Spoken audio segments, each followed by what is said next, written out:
जी टिंग्यू ने तुरंत उसका हाथ पकड़ते हुए पूछा, क्या हुआ? इतना गुस्सा क्यों हो रहे हो तुम? उसकी आवाज़ में हल्का सा कंसर्न था और थोड़ा सा कंफ्यूजन भी।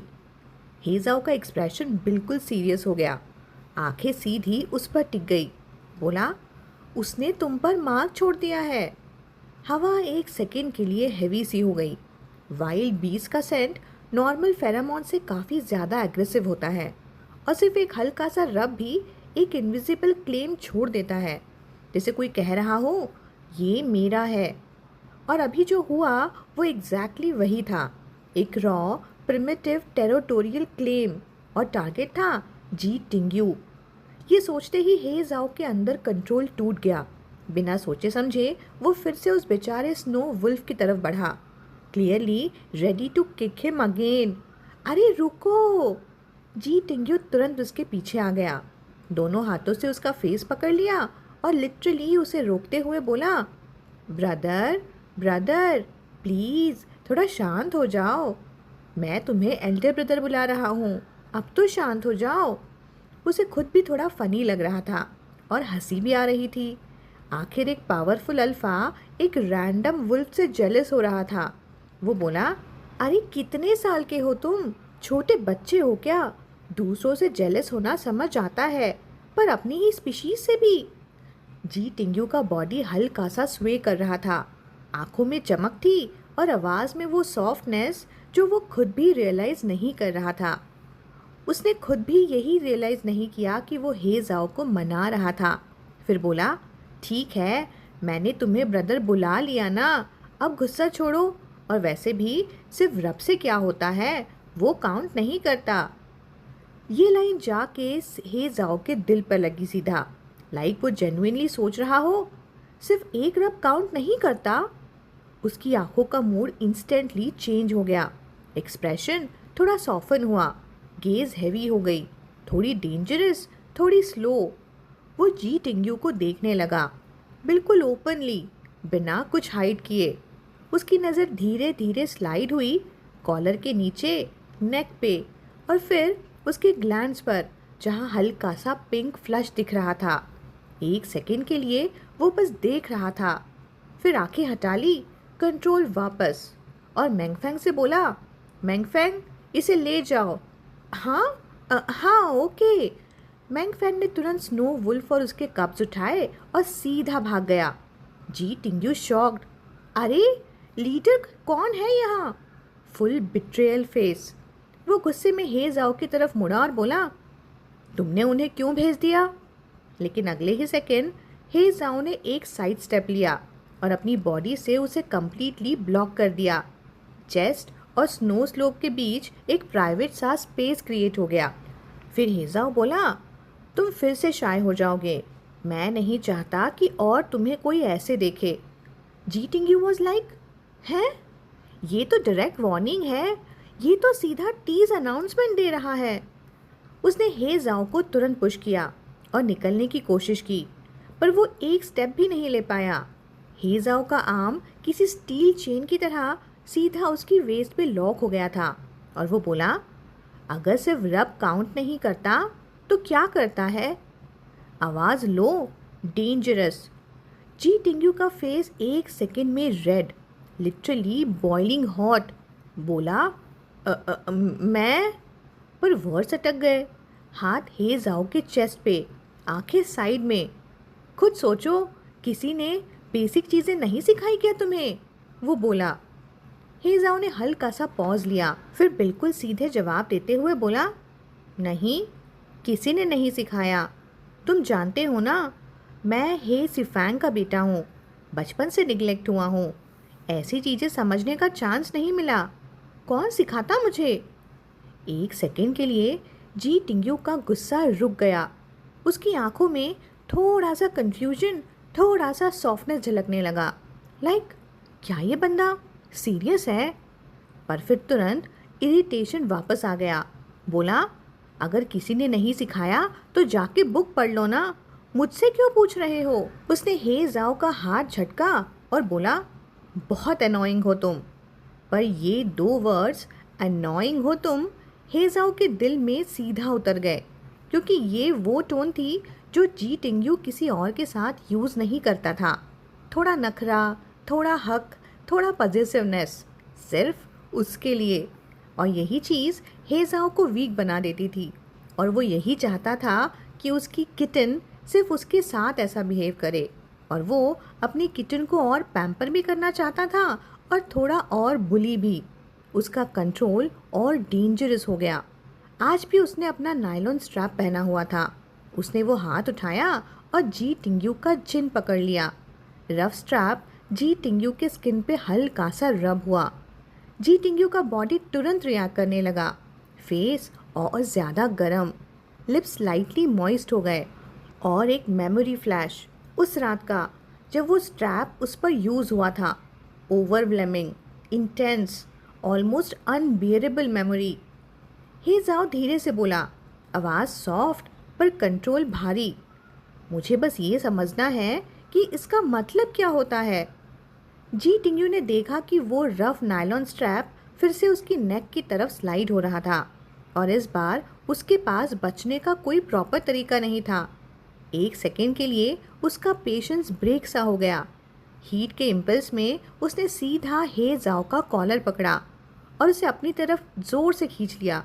फिर बिना डरे, बिना सोचे उसने उसके बिल्कुल पास जाके एक एरोगेंट, थोड़ा प्रोएक्टिव टोन में बोला, सिर्फ रब करने से कुछ नहीं होता, काउंट तब होता है जब बाइट हो।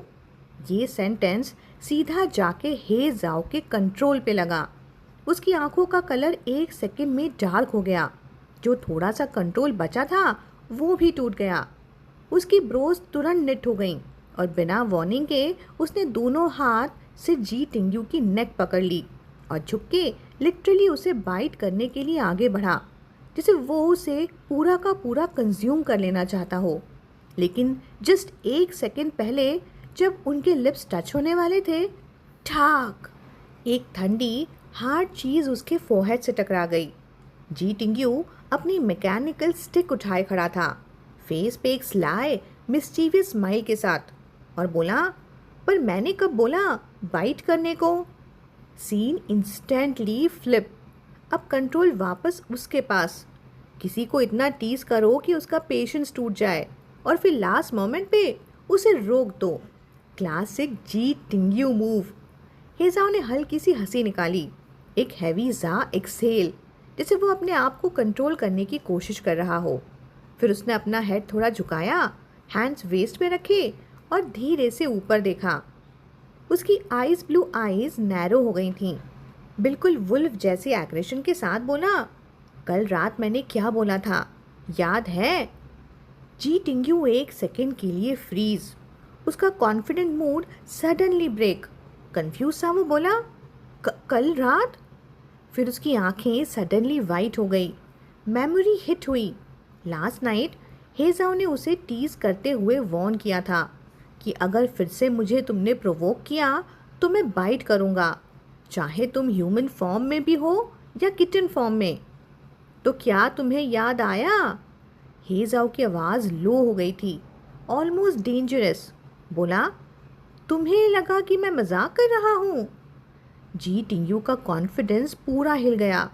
मैं नहीं, रुको। वो इंस्टिंक्ट में पीछे हटना चाहता था, लेकिन इस बार हेजाओ ने उसे चांस नहीं दिया। उसने सीधे उसके हाथ से मैकेनिकल स्टिक पकड़ ली और फिर बिना वार्निंग के अपना हेड साइड टर्न किया और उस कोल्ड मेटल स्टिक को धीरे से किस कर लिया। जी टिंगयू का दिमाग एक सेकंड में ब्लैंक। उसका हाथ भी हल्का सा ट्रेम्बल करने लगा, क्योंकि उसकी आंखों के सामने हेजाओ के लिप्स मेटल से स्लाइड होते हुए धीरे धीरे उसके फिंगर्स के पास आने लग गए थे। और उस मोमेंट में जी टिंगयू को समझ आ गया कि ये स्टिक नहीं है, एक्चुअली वो उसे याद दिला रहा था उस रात का सीन जब वो कम्प्लीटली उसके कंट्रोल में था। वो बार वाला मोमेंट जब हेजाओ ने उसे फोर्स किया था देखने के लिए कि याद रखो तुम्हारे साथ क्या हो रहा है और कौन कर रहा है। हेजाओ! जी टिंगयू की आवाज़ हिल गई, हैंड शेकी, थॉट स्कैटर। उसका दिमाग कम्प्लीटली मेस्ड अप था। कंट्रोल, डिज़ायर, इरिटेशन सब मिक्स हो रहा था। उस पल जी टिंग्यू के सामने जो सीन था वो प्रेजेंट और पास्ट के बीच ब्लर सा हो गया था, जैसे सब कुछ मिक्स हो रहा हो। बार वाली रात, आज का मोमेंट, हेजाओ की आंखों का वो सेम डेंजरस लुक, और हेजाओ की आंखों में एक अजीब सी कॉन्ट्रडिक्शन थी, ठंडी भी और जलती हुई भी, जैसे बर्फ के अंदर आग जल रही हो। और वो सीधा जी टिंग्यू के दिल तक पहुंच रही थी। जी टिंग्यू को ऐसा फील हुआ जैसे उसने हाथ में कोई जलता हुआ अंगारा पकड़ लिया हो, जिसे अब वो होल्ड नहीं कर सकता। और क्लैंग, मैकेनिकल स्टिक उसके हाथ से स्लिप होकर ज़मीन पर गिर गई। उस एक मोमेंट में कंट्रोल पूरा फिर शिफ्ट हो गया था। हेजाओ के लिप्स पर एक हल्की सी विक्टोरियस स्माइल आ गई। उसने सीधा उसका व्रिस्ट पकड़ा और बिना वार्निंग के उस पर बाइट कर लिया। जी टिंग्यू के मुंह से आवाज़ ही निकल गई, दर्द और शॉक दोनों मिक्स। वो बाइट कोई नॉर्मल बाइट नहीं था, शार्प, सडन और बिल्कुल बिना सॉफ्टनेस के था, जैसे कोई अपनी जगह क्लेम कर रहा हो, और वो भी बिना परमिशन के। उसके साथ ही हेजाओ के फेरामॉन्स एकदम से उसके सिस्टम में रश कर गए, स्ट्रॉन्ग, डोमिनेटिंग और बिल्कुल अनकंट्रोलेबल। जी टिंग्यू का बॉडी इंस्टेंटली रिएक्ट कर गया था, जैसे उसे किसी ने गर्म पानी में धकेल दिया हो, जहां उसका हर सेल धीरे धीरे डिसॉल्व हो रहा हो। डोंट, हेजाओ। उसकी आवाज़ वीक हो गई, फेस रेड, ब्रीदिंग अनइवन, जैसे उसके अंदर कोई फोर्स बिल्ड हो रहा हो जो बस एक्सप्लोड होने ही वाला हो। उसके लेग सडनली वीक हो गए और वो सीधा नीचे स्लाइड करने लगा, लेकिन हेजाओ ने तुरंत उसकी वेस्ट पकड़ ली और उसे गिरने नहीं दिया। और वही मोमेंट हेजाओ के अंदर के वाइल्ड इंस्टिंक्ट को और ट्रिगर कर गया। जी टिंग्यू का body soft, submissive, completely unguarded था, और यही चीज़ उसके अंदर एक बीस्ट को और जगाने लगी थी। हेजाओ ने एक डीप ब्रेथ लिया, जैसे खुद को कंट्रोल कर रहा हो, पर नेक्स्ट सेकेंड उसने अपनी ग्रिप और टाइट कर दी और बाइट को और डीपन कर दिया। जी टिंग्यू तो ऑलमोस्ट जैसे कोलैप्स ही हो गया। उसकी बॉडी लिटरली उसके अगेंस्ट मेल्ट हो रही थी। फाइनली हेजाओ ने अपने आप को फोर्स किया और बाइट रिलीज़ की। जी टिंग्यू के व्रिस्ट पर एक हल्का सा पिंक क्रेसेंट मार्क रह गया था, एक साइलेंट साइन, एक क्लेम जो सिर्फ दोनों समझ सकते थे। हेजाओ ने धीरे से उस मार्क को देखा, फिर धीरे से उस पर हल्का सा किस किया, जैसे उसे काम कर रहा हो। उसकी आवाज़ लो और हैवी थी। बोला, नेक्स्ट टाइम सिर्फ व्रिस्ट पे नहीं रखूँगा। और तब एक हल्की सी आवाज़ उसके कान तक आई। जी टिंग्यू ज़मीन पर पड़ा था, ऑलमोस्ट कम्प्लीटली वीक। उसने अपना फेस दूसरे हाथ से कवर कर रखा था, शोल्डर्स हल्की हल्की ट्रेम्बल कर रहे थे, और उसकी चिन से 2 ट्रांसपेरेंट टीयर्स धीरे धीरे स्लाइड कर रहे थे। वो रो रहा था। हेजाओ का एक्सप्रेशन सॉफ्टन हो गया। वो तुरंत उसके पास झुक गया। बोला, तुम इतने सेंसिटिव क्यों हो? उसने उसका चीक जेंटली पिंच किया, ऑलमोस्ट केयरफुली। फिर बोला, बस एक बाइट और तुम इतना रिएक्ट कर रहे हो, आगे क्या करेंगे फिर? उसकी टोन में टीजिंग भी थी और हल्की सी कंसर्न भी। हेजाओ के दिमाग में एक ही थॉट कि अगर ये मुझे लाइक करेगा, हम डेटिंग करेंगे, तो मैं इसे रोज़ ही रुला दूंगा क्या? जी टिंग्यू ने अपना वीक सा हाथ उठाया और उसे पुश करने की कोशिश की और बोला, यू गेट लॉस्ट। पर वो पुश बिल्कुल पावरलेस था। हेजाओ ने उसका चीक लाइटली प्रेस किया और सीधा उसकी आंखों में देखते हुए बोला, मैं चला गया तो तुम्हें प्रोटेक्ट कौन करेगा? तभी बज़ बज़, जी टिंग्यू का इंटरकॉम सडनली वाइब्रेट हुआ। रियलिटी वापस आ गई। हेजाओ ने झुक के मैकेनिकल स्टिक उठाई, फिर जी टिंग्यू ने कामली वॉकी टॉकी कनेक्ट की और बोला, हाँ बोलो। इंटरकॉम के दूसरी तरफ से आवाज़ आई, डायरेक्टर जी, ब्रदर जाओ तुम्हारे ही साथ है क्या? मैं पूरा माउंटेन सर्च कर चुका हूँ, कोई नहीं मिला। तुम लोगों का क्या स्टेटस है वहाँ? तुम लोग ठीक हो? हेजाओ का टोन इंस्टेंटली काम हो गया। बोला, ओके, तुम अपने लोग लेकर यहाँ आ जाओ, मेरे पास प्लान है। और उसने बिना कुछ और बोले इंटरकॉम बंद कर दिया। फिर हेजाओ ने बिल्कुल कंपोज तरीके से मैकेनिकल स्टिक उठाई और उसे धीरे धीरे साफ करने लगा, जैसे अभी कुछ हुआ ही नहीं। और फिर वो स्टिक वापस जी टिंग्यू के लेग बैग में स्लाइड कर दी। उसका काफ बैग उसकी थाई पर टाइटली बंधा हुआ था, दो पतली स्ट्रिप्स के साथ, और उसकी स्किन को हल्का सा प्रेस भी कर रहा था। हेजाओ की फिंगर्स वेस्ट से स्लाइड होती हुई नीचे आई और एक स्ट्रैप को हुक करके उसे थोड़ा सा ऊपर खींच लिया, और फिर स्नैप, स्ट्रैप वापस जाके उसकी थाई पर लगा। एक छोटा सा झटका, एक शार्प सेंसेशन। जी टिंग्यू के लिप्स से हल्की सी साउंड निकली, उसके ईयर्स हल्के से ट्विच हुए, बॉडी इंस्टेंट में मूव हुई, पर वो एस्केप नहीं कर पाया क्योंकि हेजाओ ने उसकी वेस्ट ऑलरेडी होल्ड कर रखी थी, टाइट, बिल्कुल फर्म ग्रिप के साथ। और फिर वो उसके ईयर के पास झुककर एक लो, ऑलमोस्ट एडिक्टिव टोन में बोला, बॉस, कब तक वेट करना पड़ेगा? कब तुम मेरे साथ डेट पर चलोगे? सीन शिफ्ट होता है जब शेंटिंग अपनी टीम के साथ माउंटेन के शैडो एरिया तक पहुंचा था। तब तक प्रेस डिपार्टमेंट के लोग ऑलरेडी स्प्रेड हो चुके थे। हर ग्रुप अलग डायरेक्शन में सर्च कर रहा था, और नीचे एक रेड व्रैंगलर खड़ी थी। कार के अंदर जी टिंग्यू बिल्कुल रिलैक्स मोड में बैठा था, लेग क्रॉस्ड, चिन हाथ पर टिकाई हुई, और उसका दूसरा हाथ कैजुअली हेजाओ के थाई पर रेस्ट कर रहा था। उसकी आंखों के कोने अभी भी थोड़े रेड थे। उसने उन्हें हल्की सी उंगली से रब किया और एक लेजी सी कैट जैसी यॉन की। मीनवाइल हेजाओ हाफ नील पोजीशन में कार के बाहर था। उसका फोकस सिर्फ एक चीज़ पर था, जी टिंग्यू के व्रिस्ट पे, वहीं जहां उसने बाइट किया था। वो केयरफुली वहां गॉज व्रैप कर रहा था, जैसे ग्लास हैंडल कर रहा हो, इतना जेंटल और इतना फोकस्ड। बैंडेज टाई करने के बाद उसने उसकी फिंगर्स को हल्का सा रब किया और पूछा, ज़्यादा हर्ट हुआ था? जी टिंग्यू तुरंत रिप्लाई करते हुए बोला, ऑब्वियसली हुआ था, तुम्हें बाइट करूं तो पता चले। हेजाओ बिना ब्लिंक किए बोला, कभी भी कर लो, मैं रेडी हूँ। हाँ हाँ, क्यों ना हो, जी टिंग्यू ने सार्कास्टिकली बोला। तुम जैसे परवर्ट को रिवॉर्ड क्यों दूं मैं? हर बात पे बाइट करने लगते हो। सच बोलो तो चेन डाल देनी चाहिए तुम पर। हेजाओ बिल्कुल सीरियस हो गया, बोला, चेन नहीं, कॉलर, ब्लैक सॉफ्ट लेदर का, बीच में एक छोटा सा कैट बेल, ताकि सबको पता चले कि मैं किसका हूँ। जी टिंग्यू एक सेकंड के लिए फ्रीज। Black leather? उसकी आंखों में सडनली इंटरेस्ट आ गया। बोला, क्या तुम सीरियसली विलिंग हो?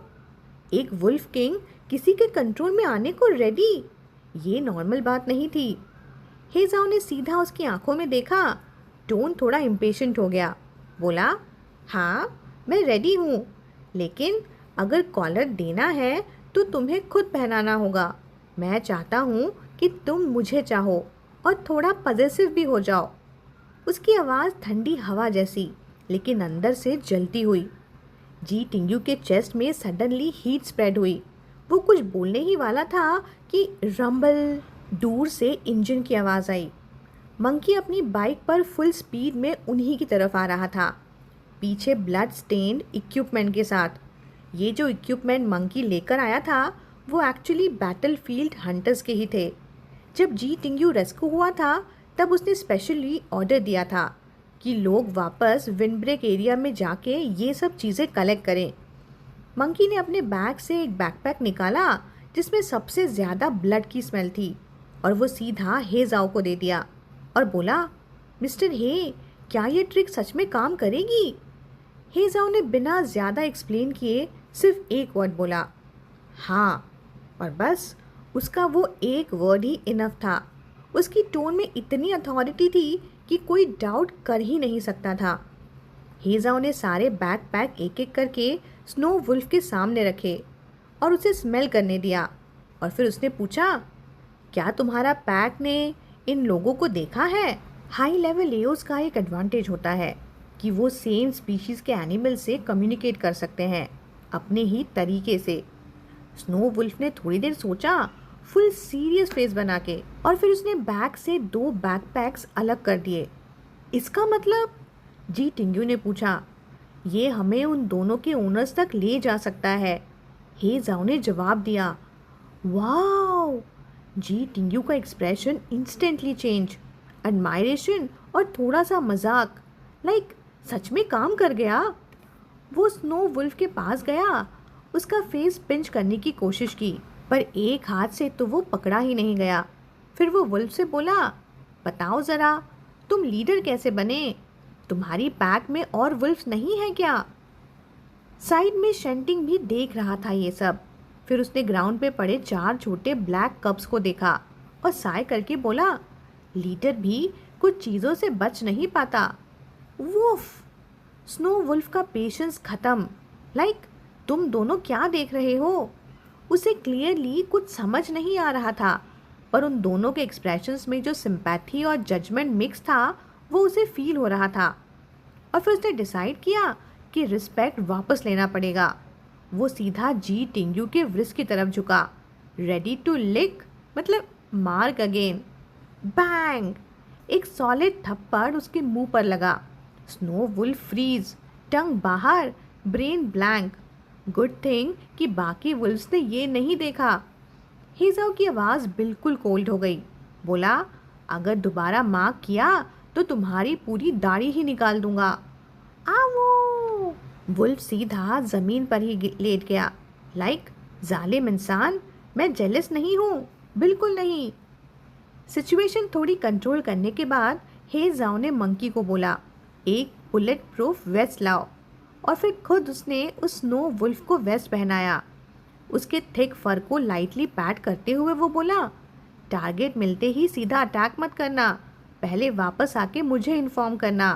ये प्रे इजी नहीं है, खुद को सेफ रखना, समझा? आवो! वुल्फ ने क्लियरली बोर्ड टोन में बोला, लाइक, हाँ हाँ समझ गया। फिर उसने अपने 4 कप्स को पुश करके हेजाओ के पास छोड़ दिया कि इनका ध्यान रखना, और बिना वेट किए वो टर्न करके सीधा स्नो माउंटेन्स की तरफ दौड़ गया। उसका सिल्वर बॉडी बिल्कुल एक शार्प ब्लेड की तरह शाइन कर रहा था, जैसे वो स्नो को बीच से कट करते जा रहा हो। फिर वो एक जंप में ऊपर गया, नेक स्ट्रेच की और एक लाउड हाउल निकाला। उसकी आवाज़ पूरे एरिया में इको हो गई। जी टिंग्यू हल्का सा स्माइल करते हुए बोला, सीरियसली, जब ये सीरियस होता है तब एक्चुअली लीडर लगता है। हेजाओ ने थोड़ा डिस्टेंस में देखते हुए बोला, इसके पैक में कई डजन वुल्फ्स हैं, पूरे नेविले का बिगेस्ट स्नो वुल्फ ग्रुप है इनका। अगर वो 3 हंटर्स अभी भी जिंदा हैं तो ये उन्हें डेफिनेटली ट्रैक कर लेगा। फिर उसने थोड़ा पॉज लिया और जी टिंग्यू की तरफ देखा, थोड़ा थॉटफुल एक्सप्रेशन के साथ बोला, और अगर ये भी उन्हें नहीं ढूंढ पाया, मतलब सिचुएशन सीरियस होने वाली थी। जी टिंग्यू ने बिना कुछ बोले सब समझ लिया। उसने धीरे से अपना हाथ उठाया, स्लीव्स टाइट की, जैसे खुद को मेंटली प्रिपेयर कर रहा हो। उसकी एम्बर आई सीधा सामने फैली हुई स्नो माउंटेन्स पर टिक गई, जो उसकी प्रेजेंस के साथ ऑलमोस्ट मर्ज हो रही थी। और फिर उसकी आवाज़ निकली, बिल्कुल ठंडी, बिल्कुल बर्फ़ जैसी। बोला, अगर वो नहीं मिले तो मैं यहीं उनकी कब्र बनाऊंगा। ये लाइन सिर्फ एक थ्रेट नहीं थी, एक डिक्लेरेशन थी।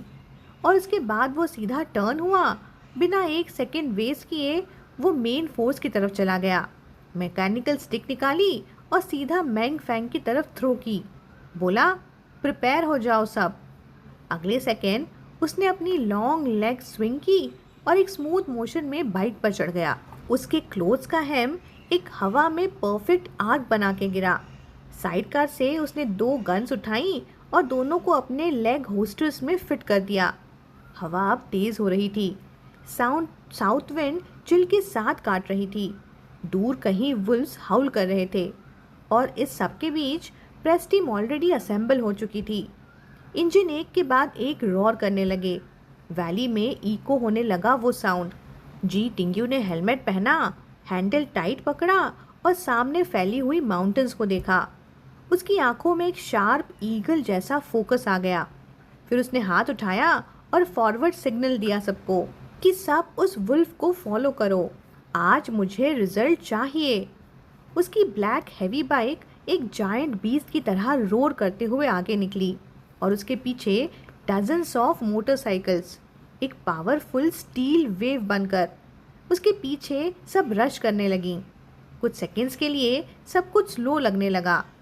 हे जाओ वहीं खड़ा था और उसने सडनली अपने चेस्ट में एक शार्प पेन फील किया, जैसे कोई पुरानी याद ज़बरदस्ती वापस घुस रही हो। पास्ट लाइफ के कुछ फ्रैगमेंट्स उसके प्रेजेंट को तोड़ रहे थे। शेंटिंग ने साइड से देखा और बिना फिल्टर के बोल दिया, डायरेक्टर जी, ऑनेस्टली बहुत डेंजरस लेवल का चार्मिंग है। समझ आ रहा है कि क्यों इतने सारे अल्फाज उसकी तरफ अट्रैक्ट होते हैं। ऐसे लोग बस एक बार दिखे ना तो उन्हें भूलना मुश्किल होता है। हे जाओ ने अपनी फिस्ट टाइट कर ली। उसके थ्रोट में एक बिटर फीलिंग आ गई, लाइक हाँ, भूलना मुश्किल होता है। पर कोई नहीं जानता था कि इस चमक के पीछे उसके पास्ट का कितना कुछ टूट चुका था। उधर स्नो वुल्फ के ज्वाइन करने के बाद सर्च अनएक्सपेक्टेडली स्मूथ हो गई थी और सुबह के एंड तक जी टिंग्यू की टीम ने फाइनली तीनों रिमेनिंग बैटलफील्ड हंटर्स को लोकेट कर लिया था। गुड न्यूज़ ये थी कि फाइट नहीं हुई, कोई इंजर्ड नहीं हुआ, और बैड न्यूज़ वो ऑलरेडी डेड थे, और सिर्फ डेड नहीं मतलब ब्रूटली एग्जीक्यूटेड थे। उनकी बॉडी स्नो के नीचे 5-6 मीटर डीप फ्रोजन साइल में दबाई गई थी और लोकेशन वहीं विंड ब्रेक का केव जहां कभी जी टिंग्यू और हे जाओ ने हाइड किया था। और सबसे हॉरिफाइंग कंडीशन उस आदमी की थी जिसने उन्हें इन्फॉर्म किया था कि टीम में उनके कोई स्पाई है। 3 गट शॉट्स और नेक तो ऑलमोस्ट समझो मतलब फेस डिस्ट्रॉयड और टंग मिसिंग, और सबसे डिस्टर्बिंग उनका हेड जो वो अपने हाथों में पकड़े हुए थे। ये कोई रैंडम किलिंग नहीं थी, ये एक मैसेज था, एक स्पेसिफिक एग्जीक्यूशन स्टाइल जो एक वेस्टर्न सेक्ट यूज़ करता था, वो भी ट्रेटर्स के लिए। जी टिंग्यू ने तुरंत पहचान लिया कि कौन होगा। विलियम। वो खुद कभी उस सेक्ट का फॉलोअर था और इसका मतलब ये सब इंटेंशनल था। बॉडीज़, लोकेशन, एग्जीक्यूशन का स्टाइल सब एक ही बात कह रहे थे कि मैं तुमसे एक स्टेप आगे हूँ। जब तुम ये केव बना रहे थे ना, तब भी मेरे लोग तुम्हारे अंदर थे। और उस मोमेंट में जी टिंग्यू को एक अजीब सा फीलिंग आया, जैसे उसके बोन्स के अंदर कोई गंदा सा कीड़ा क्रॉल कर रहा हो जो हर वक्त उसे देख रहा हो, पर वो उसे निकाल भी नहीं पा रहा। वापस आते वक्त पूरी वाली पे डार्क क्लाउड छा गए थे। हवा और ठंडी हो रही थी। हैवी स्नो बस गिरने ही वाली थी। और सिर्फ वेदर ही हैवी नहीं था, पूरी टीम का मूड भी कुछ वैसा ही था। जी टिंग्यू के साथ साथ पूरी टीम भी, उन सब का मॉरल लो हो चुका था। व्रैंगलर के बैक सीट पे बैठा जी टिंग्यू बिल्कुल चुप था। हवा विंडो से अंदर आ रही थी, ठंडी, काटने वाली, और उसके ऑरेंज ईयर टिप्स के बाल हल्के हल्के हिल रहे थे। तभी पीछे से एक हल्की सी मूवमेंट हुई। एक वार्म हाथ धीरे से उसके नेक पर गया, फिर स्लाइड होते हुए उसके आर्म तक गया और उसका हाथ पकड़ लिया। जी टिंग्यू हल्का सा मुस्कुरा दिया और बिना सोचे वो उस तरफ लीन हो गया। हेजाओ की स्मेल बिल्कुल पास, बिल्कुल फैमिलियर, जैसे कोई सॉफ्ट वाइन उसे व्रैप कर रही हो। उसकी नोज़ में एक अजीब सा फील आया, जैसे लेमन टी, हल्का सा सॉर, हल्का सा नम। किस बात से डर रहे हो? हेजाओ की आवाज़ बहुत धीमी थी, जैसे माउंटेन ब्रीज का विस्पर। किस बात का डर? जी टिंग्यू खुद भी क्लियर नहीं कर पा रहा था। सच तो ये था कि आज जो हुआ उसने एक्सपेक्ट किया हुआ ही था। जब वो नियान के घर रिकवर कर रहा था, उसने ट्राई किया था अपने सुपीरियर से कांटेक्ट करने का, विलियम के बिना, पर उसका हर मैसेज बस साइलेंस में डिसअपेयर हो गया। कोई रिप्लाई नहीं, कोई जवाब नहीं। उसे ये भी नहीं पता था कि उस चार्ड कॉर्प्स के लिए वो ब्लेम किस पर डाले, जो उसकी जगह भेजा गया था। रेस्क्यू होने के बाद भी उसे बार बार नाइटमेयर्स आते थे कि लाइक व्हाट इफ, अगर हेजाओ नहीं होता तो। क्या वो यहाँ से बच के निकल पाता? तो वो लोग कितनी आसानी से विलियम और उसका नेटवर्क उसे हिस्ट्री से इरेज कर देते। एक छोटा सा वॉर करस्पॉन्डेंट बस गायब, और उसकी जगह कोई ओबीडियन पपेट आ जाता जो उसके नाम पे, उसकी अचीवमेंट्स पे जीता रहता। शायद कुछ सालों बाद कोई याद भी नहीं रखता कि एक चाइनीज़ कैट भी था कभी, जिसने सच सामने लाने की कोशिश की थी। और तब उसे समझ आया कि डर एक्चुअली उसे किस बात का था, अपने आइडियाज़ के दब जाने का, अपने नाम मिट जाने का, अपनी टीम के हर्ट होने का, और अपनी हिम्मत का सिस्टम के सामने हार जाने का। पर ये सब इतना हैवी था कि वो हे जाओ पर डाल भी नहीं सकता था। इसलिए जैसे बचपन में वो कंप्लेन करता था, वैसे ही हल्का सा हंसी के साथ उसने बोल दिया, मैं तो बस एक लोन वुल्फ हूँ, कोई प्रोटेक्ट नहीं करता मुझे, सब बस बुली ही करते हैं। हे जाओ ने बिना डिले के रिप्लाई दिया, किसने बोला तुम्हारे पास कोई नहीं है? तुम सिंपल सोच रहे हो, जी टिंग्यू ने कहा। एक शेंटिंग काफ़ी नहीं होता। हे जाओ का टोन हल्का सा चेंज हुआ।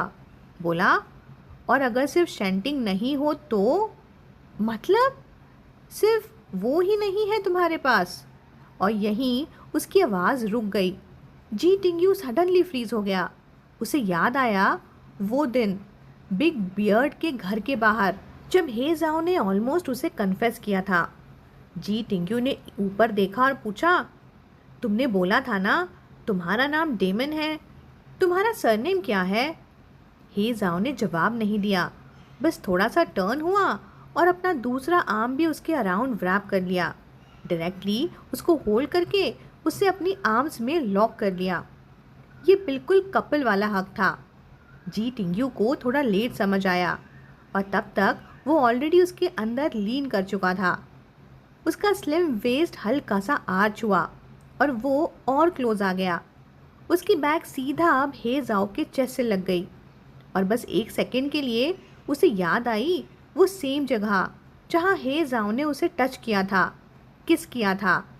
याद करते ही एक हल्की सी इलेक्ट्रिक वेव सीधा उसके स्पाइन से ऊपर चली गई, जैसे कोई फेदर लाइटली ब्रश कर रहा हो। उस मोमेंट में जी टिंग्यू ने रियलाइज़ किया कि स्किन कांटेक्ट इतना अडेक्टिव हो सकता है, जैसे बॉडी एक कंटेनर बन गई हो जिसमें से वार्मथ और थोड़ा सा फॉरबिडन कंफर्ट स्टोर हो रहा हो। बस मुझे बता देना कितना इनफ होता है। हे जाओ की आवाज़ बिल्कुल उसके कान के पास, धीमी और उतनी ही डेंजरस। बस तुम्हें बता दूं?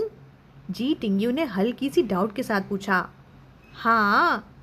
एक सेकंड का पॉज, फिर आगे बोला, और अगर हमें आसमान में छेद करना पड़े तो तोड़ देंगे। बस इतना सिंपल, इतना सीधा, इतना इम्पॉसिबल। जी टिंग्यू की आंखें हल्का सा हिल गईं, जैसे किसी ने उसके अंदर सीधा कुछ इंजेक्ट कर दिया हो, शॉक और डिसबिलीफ।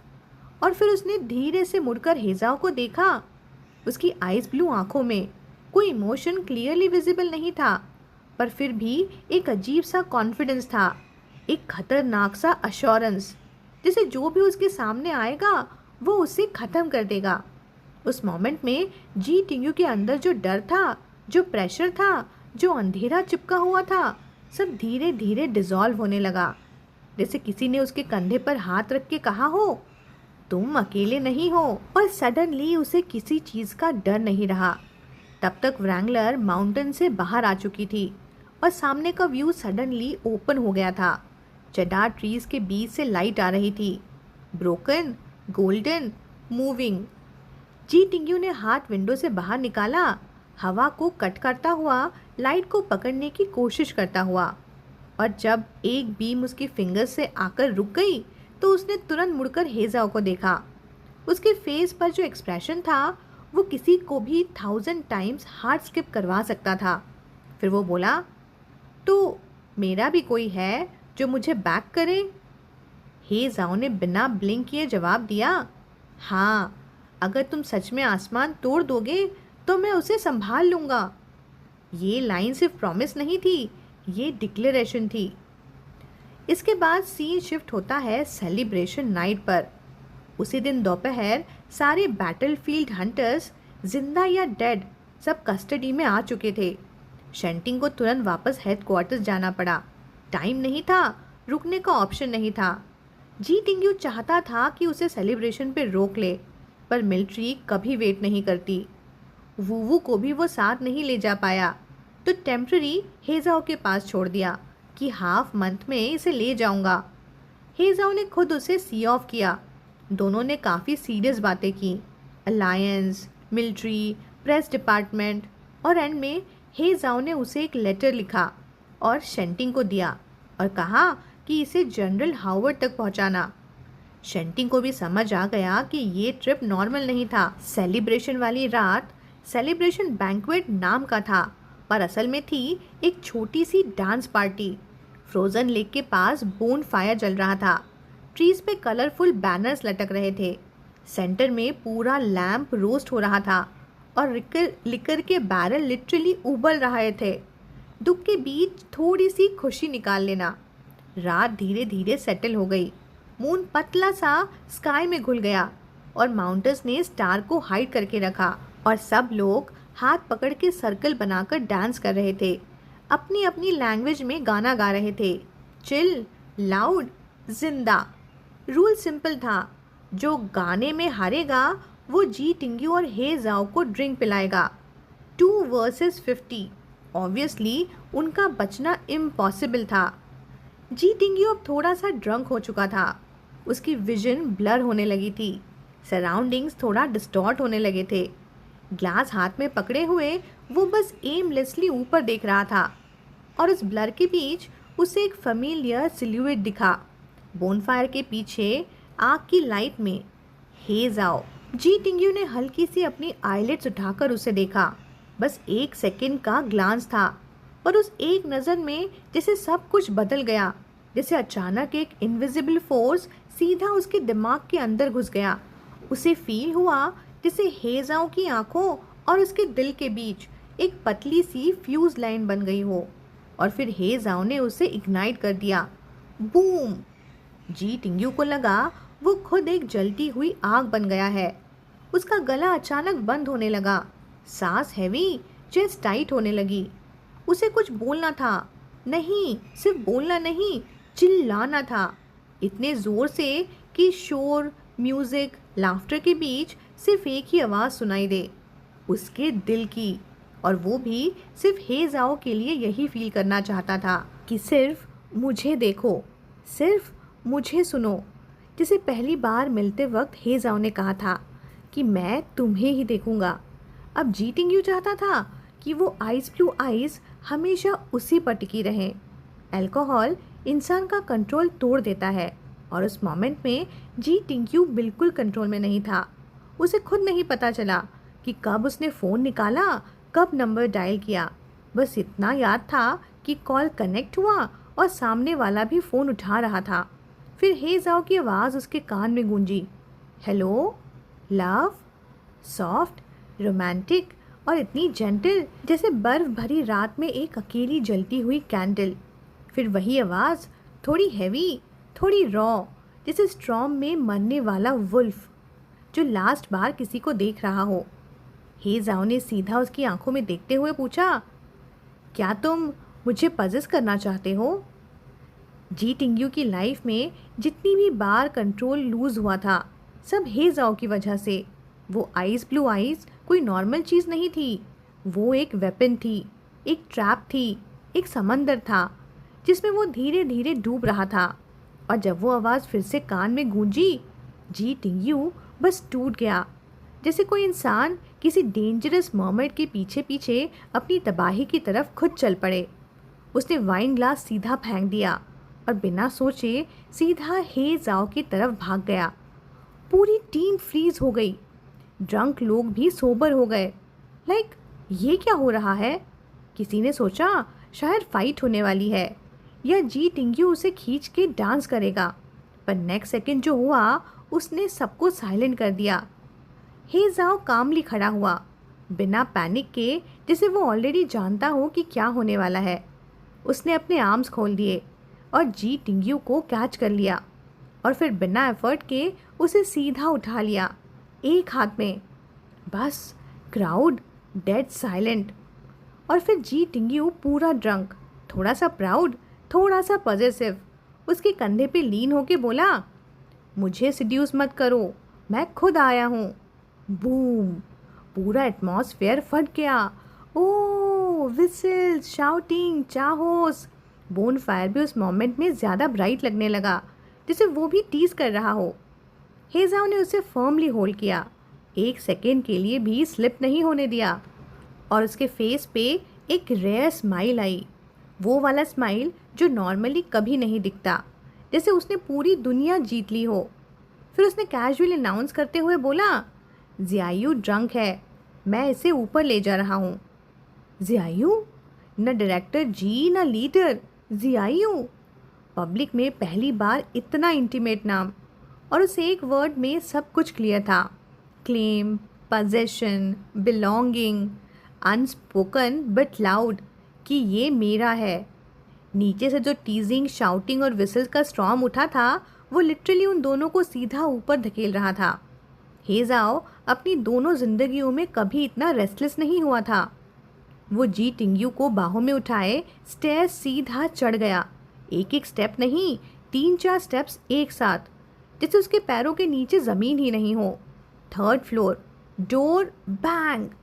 उसने सीधा किक मार के डोर खोल दिया और अंदर जाने का भी वेट नहीं किया, तुरंत उसे डोर के अगेंस्ट ही प्रेस कर दिया, पूरा बॉडी लीन करके कंप्लीटली उसे कवर कर लिया, जैसे कोई बीस्ट फाइनली अपनी रिस्ट्रेंट लूज कर रहा हो।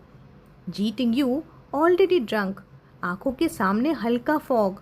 उसने कंफ्यूज टोन में उससे पूछा, इतनी जल्दी क्या है? हेजाओ का कंट्रोल ऑलमोस्ट टूट गया, लाइक ये लड़का मुझे मार के ही मानेगा क्या? बोला, ज़ियायू ऐसे मत बोलो। उसकी ब्रीदिंग हैवी थी, पर फिर भी वो उसे डोर पे होल्ड करके नहीं छोड़ना चाहता था, इसलिए उसने उसे उठाया और एंट्रेंस के शू कैबिनेट पर बिठाया। एक क्लैटर के साथ सब चीज़ें नीचे गिर गईं। जी टिंग्यू थोड़ा होश में आया और रिफ्लेक्स से उसे पुश करने लगा। बोला, वेट वेट वेट हेजाओ, किस किस बात का वेट? हेजाओ की आवाज़ रफ हो गई थी। बोला, नीचे बोनफायर के पास तुम जिस तरह से मुझे देख रहे थे, मैं बस यही सोच रहा था कि कैसे तुम्हें खींच के ले जाऊं, पर मैंने कंट्रोल किया और तुम खुद आ गए। जी टिंग्यू का दिमाग totally messed up, cheeks red, lips slightly wet. बोला, मैं ड्रंक हूँ, ये काउंट नहीं होता, और मैं भी अच्छा नहीं लग रहा। हाँ, ड्रंक होते ही बंदा सडनली आइडल मोड में चला जाता है ना। हेजाओ ने एक सेकेंड भी वेस्ट नहीं किया, उसे जेंटली अपनी तरफ खींच लिया और उसकी आंखों में वो पहले वाला रॉ हंगर नहीं था अब, बल्कि कुछ और था, सॉफ्टर, डीपर, केयर और एक अजीब सी टेंडरनेस। बोला, तुम बिल्कुल भी अगली नहीं हो, तुम्हें पता भी है तुम कितने डेंजरसली अट्रैक्टिव लगते हो जब ड्रंक करते हो। जी टिंग्यू का भी एक हैबिट था, ड्रिंक करते वक्त कप को लाइटली टंग से टच करना। हेजाओ ने ये देखा और बस उसका दिमाग फिर से हिल गया।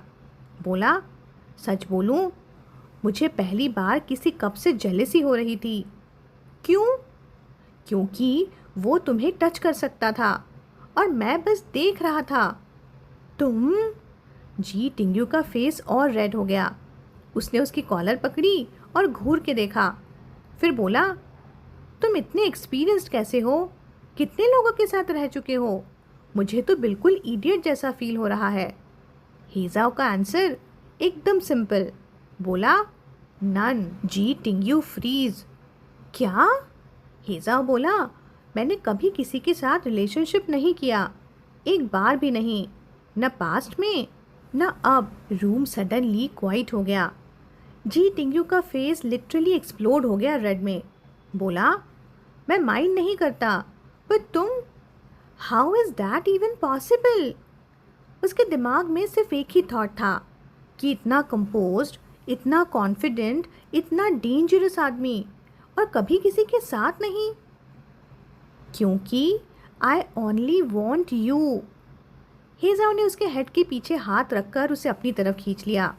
वॉइस इम्पेशेंट, ऑलमोस्ट डेस्परेट, पर आंखों में सिर्फ एक ही चीज़, ऑब्सेशन। बोला, जियायू, मैं सिर्फ तुम्हें ही चाहता हूँ। तुम्हारे अलावा मुझे कोई दिखाई ही नहीं देता। समझ रहे हो ना? वो बिल्कुल उस एरो की तरह था जो एक बार छूट गया तो कभी वापस नहीं आता। उसकी लाइफ में चाहे कितनी बार चांसेस मिले, चाहे कितनी बार सिचुएशंस बदली, उसका एंकर पॉइंट हमेशा सिर्फ एक ही था, जी टिंगयू। चाहे पिछली ज़िंदगी में मिसअंडरस्टैंडिंग हो, चाहे दर्द हो, चाहे रिग्रेट हो, उसने कभी किसी और को चूज़ नहीं किया। जी टिंगयू बस वहीं खड़ा रह गया, जैसे किसी ने उसके चेस्ट पे ज़ोर से हिट किया हो और अंदर कहीं एक क्रैक आ गया हो और उस क्रैक के थ्रू कहीं कोई घुस आया हो, जिंदा, धड़कता हुआ। उसने तुरंत अपना फेस साइड कर लिया, पूरा फेस रेड, ईयर्स से लेकर आईब्रोज तक। फिर बोला, पर तुम बिलीव ही नहीं करते जैसे ये सब पहली बार हो। मुझे लगता है कि तुम बस ब्लफ कर रहे हो, क्योंकि मैं ड्रंक हूँ, इसीलिए। उसकी आवाज़ में हल्का सा कंप्लेंट आ गया। बोला, तुम हमेशा ऐसे एम्बैरेसिंग बातें बोलते हो, मैं हर बार हार जाता हूँ तुमसे। जैसे जैसे वो बोलता गया उसकी टोन और चाइल्डिश होती गई। बोला, मैं तुमसे कम्पीट ही नहीं कर पाता, तुम इतने अननोइंग हो, मैं तुमसे डेट नहीं कर सकता, फ्यूचर में भी मैं तुमसे ही हार जाऊंगा। उसके छोटे छोटे कंप्लेंट्स बिल्कुल एक सल्की कैट जैसे लग रहे थे। हेजाओ का दिल लिटरली मेल्ट हो गया, लाइक उसने जी टिंगयू का ये वर्जन कभी नहीं देखा था। एक ड्रंक जी टिंगयू जो अपनी सारी छोटी छोटी इनसिक्योरिटीज़ बिना फिल्टर के बोल रहा था, जैसे कोई कैट जो अपसेट हो पर क्यूट भी उतनी ही हो। हेजाओ को समझ ही नहीं आ रहा था कि उसे संभाले कैसे, तो बोला, तुम्हें लगता है कि ये कंपटीशन है? उसने हल्की सी हंसी के साथ पूछा। तो ठीक है, नेक्स्ट टाइम जो एम्बैरेसिंग बात बोलनी होगी मैं पहले लिख दूंगा, फिर तुम बोलो, फिर तुम एम्बैरेस होना। ओके ओके, ये सही है। जी टिंगयू ने तुरंत एग्री कर लिया, बिल्कुल सीरियस एक्सप्रेशन के साथ। फिर तुरंत डिमांड और बढ़ गई। बोला, और जो पहले बोला है वो भी मुझे बोलने दो। नो, हेजाओ ने सीधा रिफ्यूज़ कर दिया।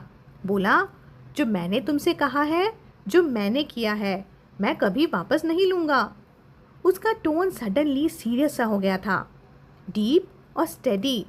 बोला, क्योंकि मैं तुम्हें ऐसे ही पसंद करता हूँ, इसमें कोई शर्म नहीं है, और फ्यूचर में भी मैं ऐसे ही रहूँगा, हर दिन, सेम। जी टिंगयू शॉक, हर दिन? हेजाओ के लिप्स कर्व हुए। बोला, हाँ, हर दिन। कितनी बार? जी टिंगयू का एक्सप्रेशन सडनली सस्पिशियस और स्कैर्ड। बोला, तुम तो डेंजरस हो, मैं तो मर ही जाऊंगा। हेजाओ हल्का सा हंसा, फिर बोला, अगर इतना डर लग रहा है तो एक सिंपल चीज़ कर लेते हैं। वो धीरे से उसके पास आया, उसका फेस अपने हाथों में लिया और बोला, एक किस दे दो, बस। उसकी फिंगर्स उसके चीक्स पर स्लो ट्रेस कर रही थीं, जैसे वो फील को मेमोराइज कर रहा हो। जी टिंगयू हल्का सा ट्रेम्बल कर गया, बॉडी ऑटोमेटिकली रिएक्ट कर रही थी। बोला, पर मैं अभी सोबर नहीं हूँ। डजंट मैटर, हेजाओ ने सॉफ्टली कहा, सिर्फ एक किस ही तो है, तुम्हें कुछ डिफाइन करने की ज़रूरत नहीं, जो तुम चाहो मैं वही हूँ। रूम का एटमॉस्फेयर सडनली स्लो हो गया, noise fade, still breathing, still closeness. अगर तुम अभी भी शाय हो, हेजाओ की आवाज़ हल्की सी टूट रही थी। बोला, तो मैं बस लाइटली किस करूँगा, प्लीज़ मुझे और टॉर्चर मत करो, थोड़ा सा स्वीटनेस दे दो। जी टिंगयू ने उसकी आंखों में देखा, वो लिटरली रेस्टलेस हो चुका था। थोड़ा हेसिटेट करके बोला, ठीक है, पर ज़्यादा मत करना और मुझे सफोकेट मत करना। क्यों? हेजाओ ने हल्का सा टीज़ किया। क्योंकि मैं ड्रंक हूँ, जी टिंगयू ने ऑलमोस्ट कंप्लेन करते हुए कहा। मैं प्रॉपरली फील भी नहीं कर पाऊँगा, वेस्ट हो जाएगा ना। एक सेकेंड के लिए साइलेंस। फिर हे जाओ की आंखों में अचानक लाइट आ गई। बोला, ओ तो तुम्हें इस बात की टेंशन है। उसका टोन सडनली सॉफ्ट हो गया। बोला, वेस्ट नहीं होगा, बाद में जब तुम होश में होंगे, जब तुम सच में मुझे एक्सेप्ट करोगे, तब हर मोमेंट फील करोगे। पूरी लाइफ है हमारे पास। ठीक है। जी टिंग्यू ने फाइनली मान लिया। एक किस, ओके। उसे लगा बस हल्का सा टच होगा, सिंपल, सेफ। पर जैसे ही उसने कंसेंट दिया, हे जाओ का कंट्रोल टूट गया। वो इंस्टेंटली क्लोज आया, इतना क्लोज कि स्पेस ही नहीं बची। जी टिंग्यू वॉल के अगेंस्ट प्रेस हो गया। उसकी बैक पे इम्पैक्ट फील हुआ, पूरा बॉडी फ्रीज। हे जाओ रुक ही नहीं रहा था। उसकी अर्जेंसी, उसकी सारी सप्रेस्ड फीलिंग्स एक साथ बाहर आ रही थीं। उसने उसे होल्ड किया, फॉर्मली, टाइटली। जी टिंग्यू के दिमाग बिल्कुल ब्लैंक होने लगा, सांस अनइवन, हार्ट बीट फास्ट। हे जाओ, वेट, मैं ब्रीद। उसकी आवाज़ वीक हो गई, ऑक्सीजन कम पड़ने लगा। और उस मोमेंट में जब सब ब्लर हो रहा था, उसने फाइनली क्लियरली देखा। हे जाओ की आंखें, वो आइस ब्लू नहीं रही थीं, उनमें एक डेंजरस सा रेड ग्लो आ गया था अब। Raw, uncontrollable, almost frightening. जैसे वो उसे हर्ट नहीं करना चाहता, पर खुद को रोक भी नहीं पा रहा। जैसे कोई प्रेडेटर अपने प्रे को देख रहा हो और उसे तोड़ना नहीं, बस अपना बनाना चाहता हो। ये किस नहीं, ये तो मुझे खा रहा है। जैसे ही ये थॉट जी टिंग्यू के दिमाग में आया, उसने पूरी स्ट्रेंथ लगा के हे जाओ को पुश कर दिया। वो वॉल से स्लाइड होके नीचे आ गया। सांस टूट रही थी, चेस्ट ऊपर नीचे हो रहा था। उसने अपना थ्रोट पकड़ लिया, जैसे अभी गिर जाएगा, जैसे उसे सच में सफोकेट कर दिया गया हो। पर फिर भी हे जाओ ने उसे छोड़ा नहीं। वो वुल्फ किंग जिसने फाइनली टेस्ट कर लिया था वो फीलिंग, अब रुकने वाला नहीं था। उसने जी टिंग्यू को कॉर्नर में प्रेस कर दिया, एक हाथ से उसके व्रिस्ट को ऊपर होल्ड किए, कंप्लीटली ट्रैप्ड। वेट, मैं और नहीं चाहता। जी टिंग्यू की आवाज़ टूट रही थी, half sobbing, half breathless plea. पर हे जाओ के लिए ये सब सिर्फ और ट्रिगर ही था। उसका कंट्रोल ऑलरेडी ख़त्म हो चुका था। इतने टाइम से जो फीलिंग्स उसने दबा रखी थी, अब वो रुक ही नहीं रही थी। उसने उसका फेस ऊपर लिफ्ट किया, forcing him to look at him. Ji Tingyu की आंखें वॉटरी, ट्रेम्बलिंग, बिल्कुल हेल्पलेस। और उस मोमेंट में हे जाओ के अंदर कुछ टूट गया। बोला, बेबी, मैं तुमसे सच में प्यार करता हूँ। उसकी आवाज़ हैवी थी, ऑलमोस्ट क्रैक होती हुई। बोला, प्लीज़ फिर से मत खो जाना। मैं पागल हो गया था। मैं तुम्हें इतना मिस करता था कि मैं खुद को कंट्रोल नहीं कर पा रहा था। उसका होल्ड टाइट हो गया, जैसे वो उसे अगर छोड़ देगा तो सब कुछ ख़त्म हो जाएगा। जी टिंग्यू ने क्लियरली फील किया, ये नॉर्मल लाइकिंग नहीं है, ये ऑब्सेसिव है, डेंजरस है और कम्प्लीटली रियल है। जैसे अगर ये ना मिले तो ये इंसान टूट जाएगा। हे जाओ ने फाइनली खुद को फोर्स करके थोड़ा पीछे किया, ब्रीदिंग अनस्टेबल, कंट्रोल वापस लाने की कोशिश, पर उसे रिकवर होने का चांस भी नहीं मिला। जी टिंग्यू ने अचानक हाथ बढ़ाया, उसे नेक के पीछे से पकड़ा और उसे अपनी तरफ खींच लिया। उनके लिप्स फिर टच हुए। इस बार जी टिंग्यू ने खुद क्लोज किया डिस्टेंस और धीरे से बोला, आओ, अगर गिरना है तो साथ ही गिरते हैं। रात ठंडी, डैम्प, साइलेंट, एक छोटा सा पोर्च और दो लोग जो अब कंट्रोल से बाहर जा चुके थे, जैसे दो बीस्ट जो एक दूसरे के लिए ही बने हों। टाइम के साथ सेंस ख़त्म हो गया, बस वो मोमेंट स्ट्रेच होता गया। फाइनली जब सब स्लो हुआ तो जी टिंग्यू नीचे बैठा था, ब्रीथिंग हैवी। उसने साइड में थूक दिया, टेस्ट मेटालिक। फिर उसने कैजुअली अपना फेस वाइप किया, थोड़ा इरिटेटेड, थोड़ा एम्बैरेस्ड। बोला, तुम बिल्कुल मैड डॉग हो। हे जाओ ने हल्का सा स्मिर्क किया, जैसे उसे ये इंसल्ट पसंद आ गई हो। उसने उसे वापस अपनी तरफ खींच लिया, आंखों में वो सेम डेंजरस शाइन। बोला, फिर से, लगता है अभी मैंने प्रॉपरली परफॉर्म नहीं किया। फिर से। जी टिंग्यू ने सीधा उसे पुश कर दिया। सांस अभी भी थोड़ी अनइवन, चीक्स ऑलरेडी रेड। बोला, जाओ, किस योर सेल्फ। हे जाओ हल्का सा हंसा, बिना आवाज़ के, बिल्कुल शेमलेस कॉन्फिडेंस के साथ। उसने उसका व्रिस्ट पकड़ लिया, जिसे छोड़ने का कोई प्लान ही नहीं। बोला, तुम सच में नहीं चाहते? मैंने स्पेशली तुम्हारे फेवरेट ब्लैक लेदर ग्लव्स भी लाए हैं। नहीं। जी टिंग्यू ऑलमोस्ट स्नैप कर गया। बोला, आज के लिए चांसेस ख़त्म। पर मेरा तो अभी भी मन नहीं भरा, और कभी भरेगा भी नहीं। जी टिंग्यू ने आंखें दिखा के बोला, तुम कितनी बार भी किस कर लो फिर भी कम ही लगेगा। हे जाओ ने बिना हाइड किए एग्री कर लिया, बिल्कुल स्ट्रेट फेस से। बोला, किसको ब्लेम करूं?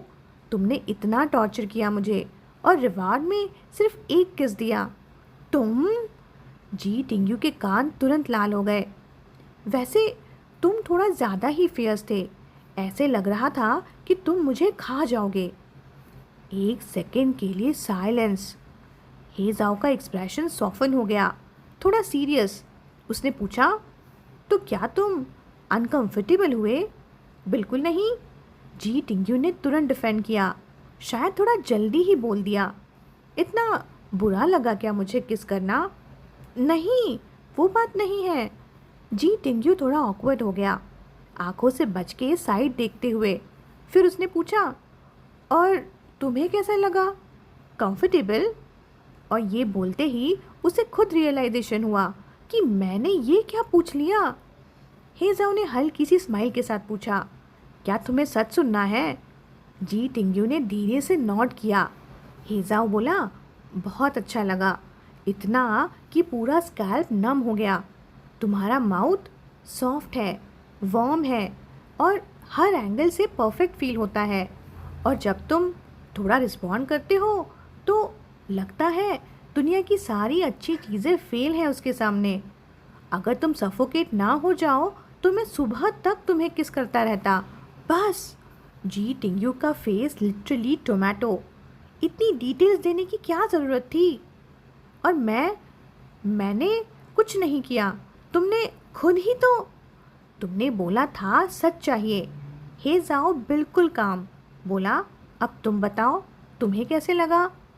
जी टिंग्यू तुरंत साइड में देखने लगा, कान स्क्रैच करते हुए, पूरा ऑकवर्ड मोड ऑन। बोला, बस ऐसा लगा जैसे तुम मुझे हिट कर रहे हो टंग से, और हार्ट पे भी इम्पैक्ट हो रहा था, जैसे सीधा यहाँ। उसने अपने चेस्ट पे हल्का सा टैप करके दिखाया। थोड़ा दर्द, थोड़ा अजीब, पर रुकना भी नहीं था। साइलेंस। जी टिंग्यू ने तुरंत हेड डाउन कर लिया, एम्बैरेसमेंट लेवल मैक्स। हेजाओ बस उसे देखता रहा, उस मैसी ऑरेंज हेयर को, फोल्डेड ईयर्स को। फिर बोला, तुम जानबूझ के ऐसा बोलते हो? हार्ट बीट को भी इतना रफ डिस्क्राइब करते हो? मैं रोमांटिक नहीं हूँ। जी टिंग्यू ने मम्बल किया, मैं बस जो फील होता है वो बोल देता हूँ। हेजाओ का दिल जैसे किसी ने हल्का सा स्क्रैच कर दिया हो, एक सॉफ्ट सा वार्म सा पेन वो फील कर रहा था। डरो मत, उसने धीरे से कहा, आगे से मैं जेंटल रहूँगा।